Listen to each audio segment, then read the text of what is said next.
সন্তান। আমার মা কত ধন্য মা, বয়ানে আসার আগেও মায়ের কাছে দোয়া চাইছি গো মা। সারা বাংলাদেশের মানুষ জামালপুরের ওয়াজ শুনতেছে, মা গো মা আজকেই তো সেই স্টেজে বয়ান করতে আসছি গো মা, দোয়া চাই।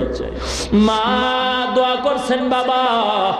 আমি বলি মা আপনাদের মতো মা বড় ধন্য মা, সারা দুনিয়ার মানুষ সম্মান করে গো মা। একটু দোয়া করবেন আল্লাহ যেন ইখলাস অন্তরে রাখে, অহংকার যেন অন্তরে ঢুকানোর সুযোগ না পায়।